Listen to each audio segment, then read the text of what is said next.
नमस्कार दोस्तों, the physics portal में आपका स्वागत है। दोस्तों, इस वीडियो में हम पढ़ने वाले हैं माध्यमिक शिक्षक चयन परीक्षा 2025 के लिए प्रैक्टिस क्वेश्चन यूनिट 11 के, यानी मैकेनिक्स से रिलेटेड सारे क्वेश्चन हमने लगभग इसमें शामिल किए हैं। तो आइए शुरुआत करते हैं। सबसे पहला प्रश्न है दोस्तों आपका, यदि कोई वस्तु स्थिर है उसके बारे में कौन सा कथन सत्य है? उस पर कोई बल कार्य नहीं कर रहा है, उस पर सभी बल संतुलित हैं, उस पर केवल घर्षण बल कार्य कर रहा है, उस पर केवल गुरुत्वाकर्षण बल कार्य कर रहा है। थोड़ा समझने का प्रयास करते हैं। हमारे पास समझने के लिए एक ब्लॉक बना देते हैं। ये ब्लॉक रखा हुआ है। अब ये ब्लॉक रखा हुआ है, ये स्थिर है ना, आपको दिखाई दे रहा है, यानी कि निर्देश बिंदु के सापेक्ष स्थिर अवस्था। अब दोस्तों, इसका भार नीचे की ओर, यानी गुरुत्वीय त्वरण नीचे की ओर, जो गुरुत्वाकर्षण बल है जिसको अपन कहें वो नीचे की तरफ लग रहा है ऐसे। अब हम कहें कि केवल गुरुत्वाकर्षण बल लग रहा है, तो इस पर एक अभिलंब प्रतिक्रिया बल ऊपर की ओर लग रहा है, वो भी एक बल। अब इस पर जो घर्षण बल लग रहा है, आप इस पर स्थैतिक घर्षण बल लग रहा है, और आप मान लो इस पर इधर बल लगा रहे हैं और इधर से स्थैतिक घर्षण बल इस पर लग रहा है, पर ये स्थिर है। तो यानी कि ये जो आर है इस mg के इक्वल है, ये f जो है इस fs के इक्वल। तो केवल गुरुत्वाकर्षण लग रहा है क्या? नहीं लग रहा है। केवल घर्षण लग रहा है क्या? नहीं लग रहा है। कोई बल नहीं लग रहा है ऐसा नहीं, बहुत सारे बल लगते हुए दिखाई दे रहे हैं। तो सभी बल संतुलित है, उस पर सभी बल क्या है? संतुलित अवस्था में है, इस वजह से वस्तु स्थिर। ठीक, समझ में आई कहानी? अगले प्रश्न का, न्यूटन की गति का प्रथम नियम को क्या कहा जाता है? संवेग संरक्षण का नियम, बल का नियम, जड़त्व का नियम, क्रिया प्रतिक्रिया नियम। दोस्तों, क्रिया प्रतिक्रिया नियम तो हम प्रति को बोलते हैं। ठीक, अब न तो इसको हम बल का नियम कह रहे हैं, ना संवेग संरक्षण का, जड़त्व का नियम कहते हैं। गैलीलियो ने जिसके बारे में बताया था जड़त्व नियम, ये क्या कहता है? जड़त्व नियम कि जो कोई वस्तु स्थिर अवस्था में है, स्थिर में ही रहेगी, गतिशील में है, गतिशील में ही रहेगी। कब तक? जब तक कि उस पर कोई बाह्य बल नहीं लगाया जाएगा। ठीक है, अगले प्रश्न पर, यदि किसी वस्तु पर कोई बाहरी बल कार्य नहीं कर रहा है तो वह हमेशा स्थिर रहेगी, हमेशा समान वेग से गति करेगी, या तो स्थिर रहेगी, या समान वेग से गति करेगी, या त्वरित गति करेगी। दोस्तों, न्यूटन दादा ने एक बात कही थी, एफ बराबर 0, इसका मतलब ए बराबर 0। यदि किसी वस्तु पर कोई बाह्य बल नहीं लग रहा है तो वह वस्तु अत्वरित होगी। ठीक है, अब ये दोनों ही कंडीशन में हो सकता है भाई। अगर वस्तु आपकी स्थिर अवस्था में है तो भी बल 0 है, बल 0 है तो त्वरण 0 हो ही गया। पर यदि वस्तु एक समान वेग से गतिशील है तो भी हो सकता है। तो यानी कि दोनों ही बातें, कोई बल कार्य नहीं कर रहा है तो वह स्थिर भी हो सकती है या समान वेग से गतिशील भी हो सकती है। हमें नहीं पता, तो दोनों में से कुछ भी हो सकता है। हमें कोई कंडीशन तो अप्लाई है नहीं यहाँ पर। तो वस्तु पे कोई बाहरी बल कार्य नहीं कर रहा है, इसका मतलब वो वस्तु स्थिर रहेगी या समान वेग से गतिशील रहेगी। अगले प्रश्न पर, यदि कोई वस्तु 10 मीटर प्रति सेकंड की चाल से चल रही है, इसे रोकने के लिए 5 सेकंड तक 2 न्यूटन का बल लगाया जाता है, तो वस्तु का द्रव्यमान होगा। यदि कोई वस्तु 10 मीटर प्रति सेकंड के वेग से चल रही है, ठीक है, उसका जो वेग है उसको अपन मान लो u ले, इसे रोकने के लिए, यानी रोक दिया गया तो v0 हो गया होगा, समय लिया गया 5 सेकंड का, और बल जो लगाया गया वो 2 न्यूटन का बल लगाया गया दोस्तों।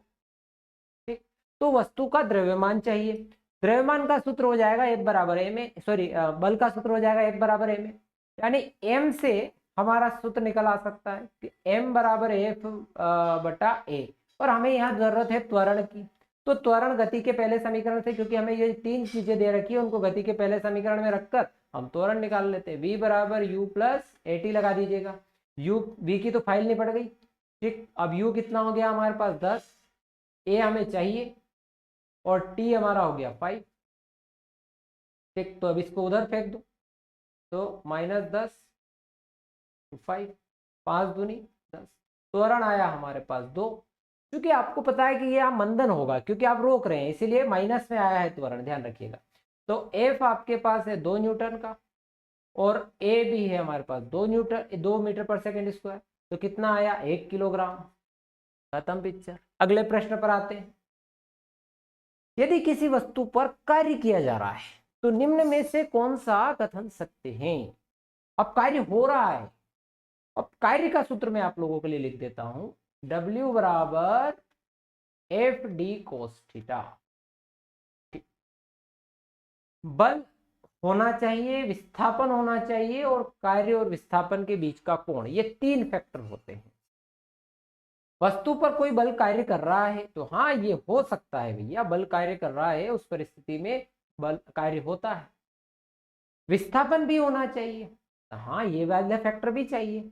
बल और विस्थापन के बीच का कोण 90 डिग्री से कम होना चाहिए। अगर 90 डिग्री से कम है तो धनात्मक कार्य होता है, 90 से अगर कम है कोण तो धनात्मक कार्य होता है थीटा का मान। तो इसका मतलब ये भी फैक्टर काम का है, क्योंकि अगर थीटा 0 हो जाता है तो कार्य 0 हो जाता है, इसीलिए यहाँ कार्य हो रहा है तो थीटा 90 से कम है, होना ही चाहिए, या 90 से ज्यादा होना चाहिए क्योंकि ऋणात्मक कार्य हो सकता है। तो यानी कि ये चारों ही फैक्टर आपके लिए सही है, ये प्रश्न आपका हो सकता है।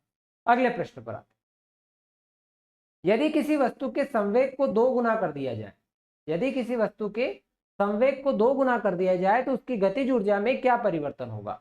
P बराबर दोस्तों mv होता है, हम सब ने पढ़ा हुआ है अच्छे से। ठीक, आपको तो उसकी गतिज ऊर्जा चाहिए, तो मैंने आपको एक चीज बताई थी, संवेग और गतिज ऊर्जा में संबंध k बराबर था √2m। अगर आपको पता लगाना है कि कैसे हुआ है तो आप, एक वीडियो मैंने इससे पहले बनाया है जिसमें मैंने बल, संवेग और संवेग संरक्षण को समझाया है, आप पहले उसको देख लीजिएगा ताकि आपको ये प्रश्न करने में आसानी हो जाए। तो हमें 2m सॉरी 1 मिनट, P बराबर 2m √2m, हमको क्या चाहिए गतिज ऊर्जा, तो k बराबर हो जाएगा P वर्ग बटे 2m। प्यारे विद्यार्थियों, अब आपको यहाँ ये कहा जा रहा है कि हमारा जो संवेग है उसको क्या करेंगे हम 2 गुना, संवेग को 2 गुना यानी 2p करेंगे, तो 2p का वर्ग बटे 2m क्या आएगा दोस्तों, आएगा 4p वर्ग बटे 2m। p वर्ग बटे 2m की जगह वापस से k, 4k कितना हुआ 4 गुना, 4 गुना हो जाएगी गतिज ऊर्जा। कितने बढ़िया प्रश्न है। अगले प्रश्न पर आते, एक कार 20 मीटर पर सेकंड के प्रारंभिक गति से चल रही है, इसे रोकने के लिए 5 मीटर पर सेकंड का ऋणात्मक त्वरण दिया गया, तो कार कितनी दूरी तक तय करेगी और जब वो रुक जाएगी। पहले तो चल रही है भैया u से, u कितना है 20, ठीक है, u है आपका 20 मीटर प्रति सेकेंड। अब क्या प्रारंभिक गति से चल रही है, इसे रोकने के लिए त्वरण लगाया गया ऋणात्मक त्वरण यानी मंदन 5 मीटर पर सेकेंड स्क्वायर, ये माइनस में लिख दिया मैंने ताकि आपको समझ आ जाए कि यहाँ ऋणात्मक त्वरण। कार कितनी दूरी तय करेगी, यानी हमें यहाँ पर s पता लगाना है, ठीक, जिस पर वो जाकर रुक जाएगी। अब ये चारों चीजें कहाँ आती है, v u a s, तो कौन से समीकरण में, गति के तीसरे समीकरण। ठीक, क्या v की फाइल निपट गई, बहुत बढ़िया। u हो गया 20 का वर्ग प्लस 2 इंटू ए हो गया -5, और s हमें निकालना है तो इसको इधर ले लेंगे, तो 2 इंटू 5 कितना हो गया दोस्तों 10 हो गया, तो s बराबर 20 का वर्ग 400, 400 बटे 10 कितना आ जाएगा 40 मीटर। ठीक है, सामान्य कैलकुलेशन तो आप लोगों को करना ही पड़ेगा, बहुत ज्यादा मुश्किल मामला नहीं है। एक 5 किलोग्राम की गेंद को 10 मीटर प्रति सेकेंड की गति से क्षैतिज रूप से फेंका जाता है, ठीक है, इसे रोकने के लिए 2 सेकेंड तक बल लगाया जाता है, आवश्यक बल कितना होगा। ठीक है, अब ये बल आपको चाहिए और बल होता है F बराबर ma। हमारी जो गेंद है उसका द्रव्यमान आपको पता है वो है 5 किलोग्राम का द्रव्यमान है, इसीलिए लिख देते हैं। अब यहाँ पर गेंद को 10 मीटर पर सेकेंड के वेग से फेंका गया था, अब आपको उसे रोकना है और समय आपको पता है t, रोकना है यानी v आपका 0 होगा। हाँ, अब आपको क्या चाहिए, त्वरण चाहिए, तो v बराबर u प्लस at, रोक दिया, मान लो v की फाइल खत्म हो गई, u हमारे पास हो गया 10, ठीक, a हमें पता नहीं है, और t हमारे पास हो गया 2 सेकेंड। अब इसको इधर लाएंगे तो ए बराबर हो जाएगा -10/2 5। अब 5 हमारे पास द्रव्यमान कितना था, तो हमारे पास द्रव्यमान था 5, हमारे पास ए कितना आया 5, 5 5 25, 25 जो है न्यूटन का है ना, ये इकाइयाँ यहाँ पर गलत है, बल चाहिए तो बल न्यूटन में होता है, ये 25 न्यूटन होगा। ठीक, अगले प्रश्न पर, यदि कोई वस्तु 50 न्यूटन का भार रखती है तो उसका द्रव्यमान क्या होगा। भाई W बराबर होता है mg, और वस्तु 50 न्यूटन का उसका भार है, तो जी इसके बटे में भेज दो, द्रव्यमान निकल आएगा। जी का मान होता है 9.8।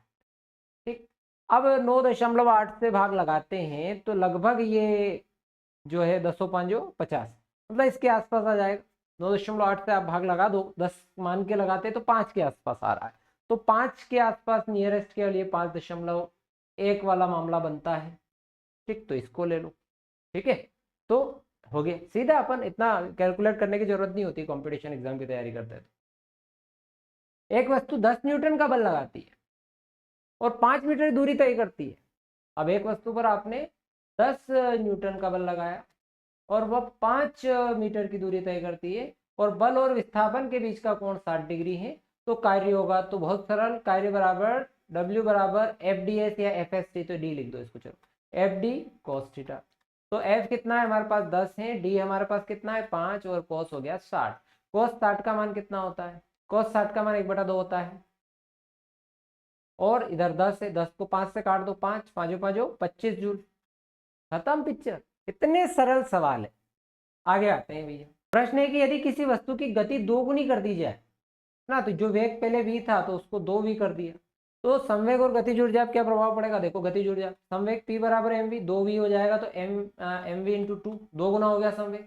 गतिज ऊर्जा 1/2 mv वर्ग, तो v जो है डबल हो जाएगा यानी 4, तो 1/2 mv वर्ग, यानी एक चीज हो गई आपकी 4 गुना और एक चीज हो गई आपकी 2 गुना। तो संवेग 2 गुना लेकिन गतिज ऊर्जा 4 गुनी हो जाएगी। ठीक, तो ये वाला मामला हो गया आपका।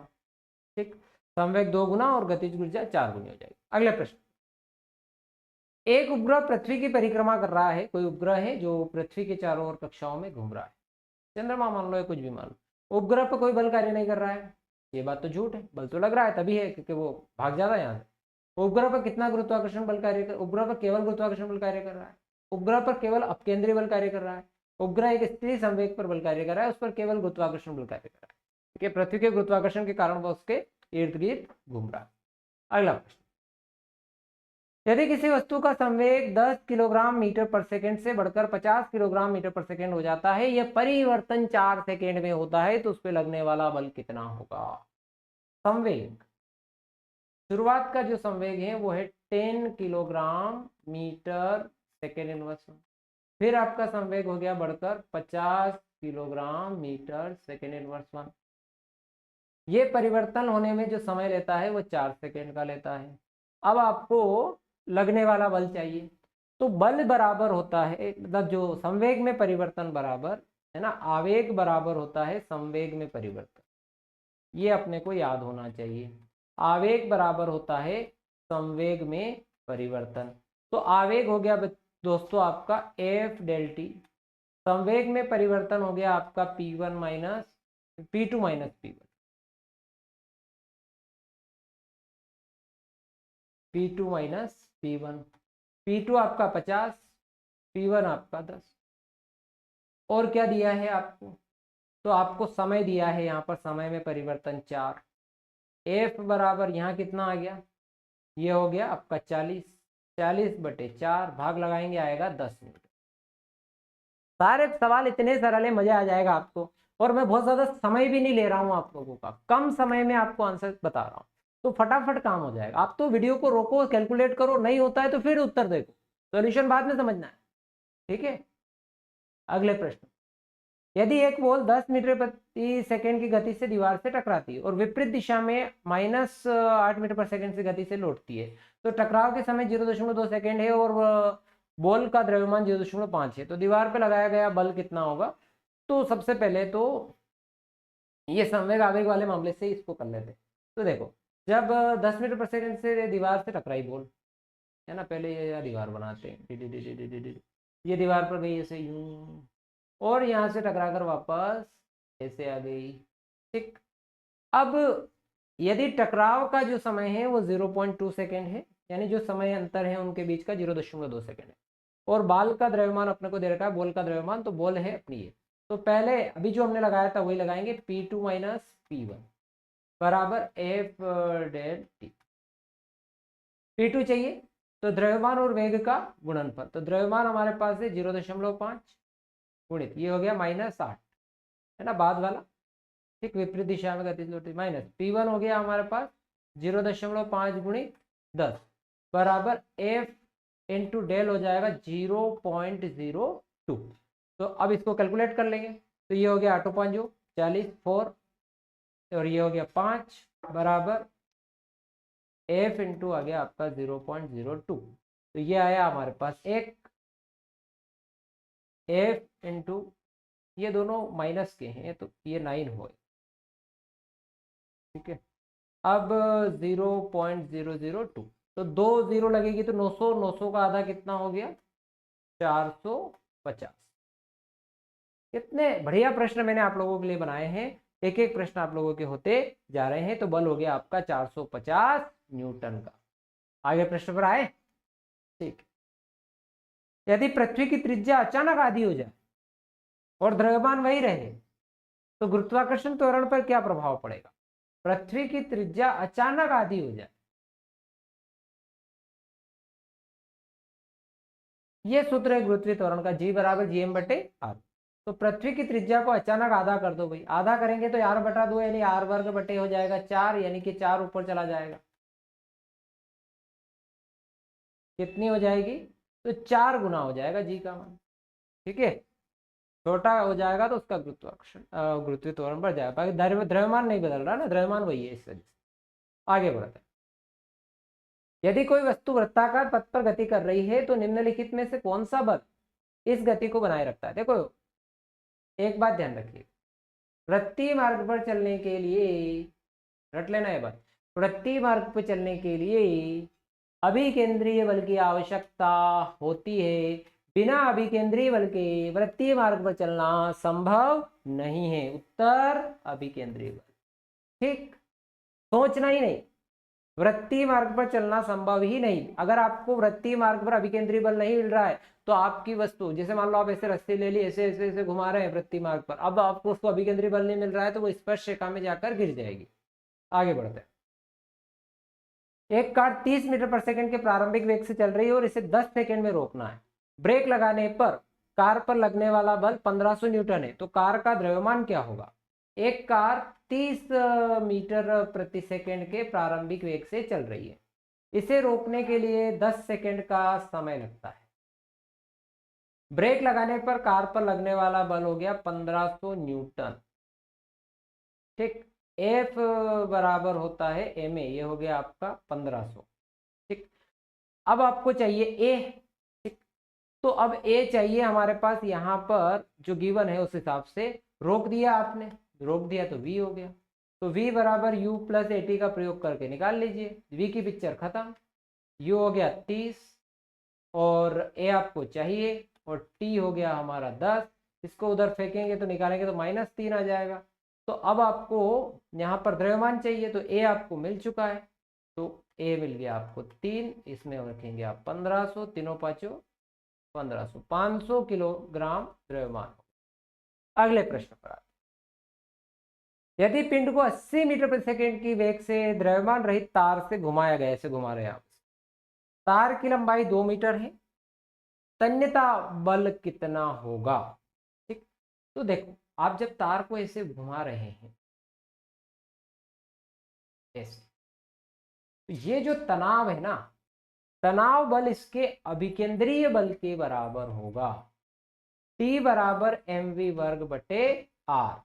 ठीक, तो तनाव बल जो है इसके अभिकेंद्रीय बल के बराबर होगा। तो यहां तार का जो द्रव्यमान है, मतलब तार की जो लंबाई है वो है 2 मीटर, और द्रव्यमान हमारे पास है 2 किलोग्राम, और V हमारे पास है 80, तो 80 गुना 80, 2 से 2 कट गया, आटा उटी 6400 न्यूटन का बल इस पर लगेगा। अगले प्रश्न पर आते हैं। क्वेश्चन है, यदि किसी वस्तु की गतिज ऊर्जा को 4 गुना कर दिया जाए तो उसका संवेग कैसे बदलेगा? P 2 गुना हो जाएगा, P 4 गुना हो जाएगा, P आधा होगा, P अपरिवर्तित होगा। आपको मैंने बहुत अच्छे से बता दिया कि P बराबर √2km के गतिज ऊर्जा हो गई 4 गुनी, तो 4k कर दो यार, 2 to 4km, 4 का स्क्वायर रूट हो जाएगा 2, फिर वापस आ गया 2√k। ठीक है, तो यहां हो गया बच्चों ये 2 गुना, तो कितना हो जाएगा आपका? P 2 गुना होगा। ठीक है, संवेग 2 गुना हो जाएगा। बहुत सरल सी बात है, बस ऐसे प्रश्न ही आते हैं, बहुत ज्यादा मुश्किल नहीं आने वाले। हालांकि इसका स्तर थोड़ा और बढ़ाएंगे हम धीरे धीरे, अभी आप सीख रहे हैं तो इसको धीरे धीरे धीरे थोड़ा सा और स्तर बढ़ा के प्रश्न देना शुरू करेंगे। आइए अगले प्रश्न पर आते हैं। प्रश्न है आपका, एक पिंड 50 न्यूटन का बल लगाया जाता है, पिंड पर 50 न्यूटन का बल लगाया जाता है, वह 10 मीटर दूरी तय करता है, 10 मीटर दूरी तय करता है। यदि बल और विस्थापन के बीच का कोण 30 डिग्री है तो किया गया कार्य होगा। तो सूत्र होता है FD या FS, है ना, FS cos थीटा। तो F है आपका 50, D है आपका 10, cos हो गया 30। cos 30 होता है आपका √3/2। ठीक है, 2 से कैंसिल कर देंगे, ये हो जाएगा आपका 25 250 इंटू √3, 1.732 की वैल्यू। और 50 से 50 दूनी 25 दूनी 50, 25 थी 75, 80, और अब 25 5 125, 25 संगे 150 और 25 साते 175, 175 और 8 183, और 25 और 18, 25 एकम 25, 3 और 1 4 4 3। अब ये पीछे से आपका लगभग 433.00, लगभग 400 के आसपास आ रहा है, ये हो जाएगा। ठीक, अगले प्रश्न पर आते। यदि एक पिंड 40 न्यूटन बल लगाया जाता है तो वो 5 मीटर दूरी तय करता है। बल लगाया 40 न्यूटन, उसने जो दूरी तय करी वो करी 5 मीटर, और बल और विस्थापन के बीच का कोण हो गया आपका 60 डिग्री। तो किया गया कार्य हो जाएगा FD cos थीटा।